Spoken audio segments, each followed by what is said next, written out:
अस्सलाम वालेकुम। तो आज हम लोग कुछ इमरजेंसी इंजेक्शंस के बारे में पढ़ेंगे। ये वो इंजेक्शन है जो हर हॉस्पिटल में हमारे पास इमरजेंसी कैश ट्रॉली में ज़रूर होते हैं, और ये इमरजेंसी इंजेक्शंस हैं। ठीक है, इमरजेंसी कंडीशंस में ये पेशेंट्स को लगाए जाते हैं। अगर कोई भी इशू होगा, इमरजेंसी में पेशेंट जाएंगे तो वहाँ पे इनको इनमें से कोई एक इंजेक्शन ज़रूर लगाया जाएगा। तो स्टार्ट करते हैं। सबसे पहले यहाँ पे इंजेक्शन लिखे हुए, यहाँ पे उनके यूजेस लिखे हुए हैं। ठीक है, तो एक बहुत कॉमन इंजेक्शन होता है हमारे पास लेजिक्स इंजेक्शन, फ्रोसिमाइड जिसे कहते हैं, फ्रोसिमाइड होता है, और लेजिक्स इसका ब्रांड नेम है। ये हम लोग आईएम भी दे सकते हैं और आईवी इंट्रावेनसली भी दे सकते हैं और इंट्रामस्कुलर भी दे सकते हैं। और ये किस लिए यूज होता है? हाइपरटेंसिव पेशेंट के लिए यूज होता है, और ये यूरिन आउटपुट को इंक्रीज करता है। सेकेंड आ जाता है हमारे पास एट्रोपिन। ये भी बहुत कॉमन है, ये सबक्यूटेनियस भी दिया जा सकता है, आईवी और आईएम भी दिया जा सकता है।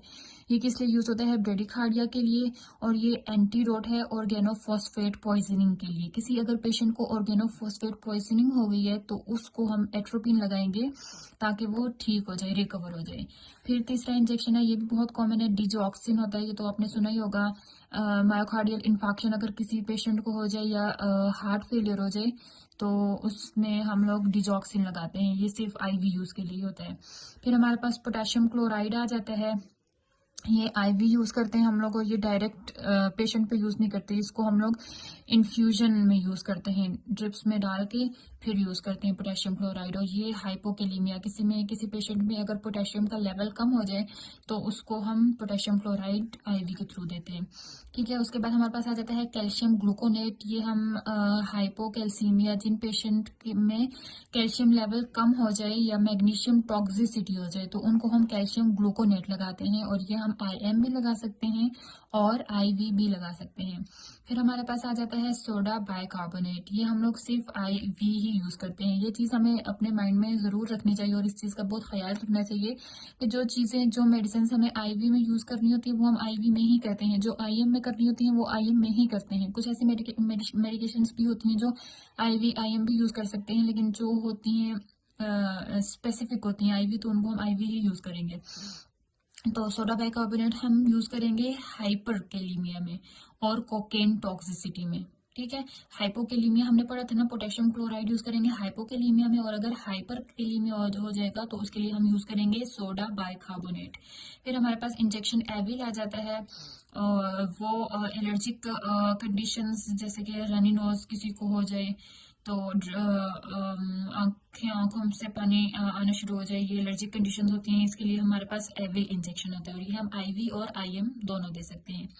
फिर हमारे पास आ जाता है सोल्यू कार्टिफ।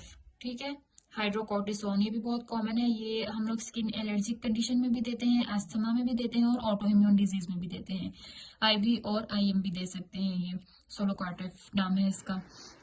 फिर हमारे पास आ जाता है जी वेलियम इंजेक्शन। वेलियम डाइजेपाम जो होता है, ये हम लोग अगर किसी ना सीजर, जो पेशेंट है जिनको सीजर्स होते हैं, जो एपिलेप्टिक पेशेंट्स होते हैं, उनके लिए हम लोग कॉमनली यूज करते हैं, और ये हम आईवी भी दे सकते हैं और आईएम भी दे सकते हैं। फिर हमारे पास आ जाता है नाइट्रोग्लाइसरीन। ये हम सिर्फ आईवी ही देते हैं। ठीक है, ये हाइपरटेंसिव पेशेंट्स को देते हैं, और जिनको चेस्ट पेन हो रहा हो उनको हम देते हैं। फिर हमारे पास आ जाता है इंजेक्शन डेकाड्रोन। इंजेक्शन डेकाड्रोन डेक्सामेथासोन होता है, जो कि हम आईवी भी यूज करते हैं और आईएम भी यूज करते हैं। ये हम सीओपीडी के पेशेंट को देते हैं, अस्थमा के पेशेंट को देते हैं, और एलर्जिक पेशेंट्स को भी दे सकते हैं।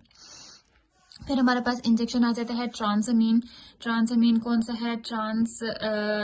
ट्रांसएक्सेनिक एसिड है हमारे पास। ये हम सिर्फ आईवी ही देते हैं, और ये हम जब हमारे पास स्फीयर ब्लीडिंग हो जाती है, ठीक है, स्फीयर ब्लीडिंग हो जाती है, स्फीयर ब्लीडिंग हो रही हो किसी पेशेंट को, तो उस ब्लीडिंग को रोकने के लिए हम ट्रांसअमीन लगाते हैं, ब्लीडिंग को कंट्रोल करने के लिए। फिर हमारे पास इंजेक्शन आ जाता है अमाइनोपाइलिन। ये हम लोग सिर्फ आईवी ही देते हैं, और ये अस्थमा और सीओपीडी के पेशेंट्स को देते हैं। इस बात को मैं पहले भी आपको बता चुकी हूँ कि इस बात का खास ख्याल रखना है कि जो आईवी होगा वो आईवी ही देना है। ऐसा नहीं है कि कोई आईवी होगा तो उसको हम आईएम लगा रहे होंगे, आईएम इंजेक्शन कोई होगा तो वो हम आईवी दे रहे होंगे, तो ऐसा नहीं करना। फिर उसके बाद हमारे पास एड्रेनलिन आ जाता है। एड्रेनलिन हम आईवी भी दे सकते हैं, आईएम भी दे सकते हैं। ये बहुत कॉमन है। ये ब्रेडिकार्डिया और पैल्पिटेशन के पेशेंट्स में यूज करते हैं। ब्रेडिकार्डिया किसे कहते हैं? लो हार्ट रेट और पल्पिटेशन, टैकीकार्डिया, ब्रेडिकार्डिया, दोनों कंडीशंस को हम कह सकते हैं। सिर्फ palpitation, high blood heart rate को नहीं कहेंगे, दोनों को कहेंगे। फिर हमारे पास एपीवेल आ जाता है, डिवेलप्रोइक सोडियम जिसे हम कहते हैं, ये हम आईवी देंगे और ये फिट्स, सीजर्स और माइग्रेन के पेशेंट्स को देंगे। फिर हमारे पास ये डेक्सट्रोज शुगर है, ये हम आईवी भी दे सकते हैं और ऑरल भी दे सकते हैं, हाइपोग्लाइसीमिया में देंगे। जब ग्लूकोज लेवल हमारी बॉडी में कम हो जाएंगे तो हम डेक्सट्रोज लगाएंगे उन पेशेंट्स को। So that's it for today.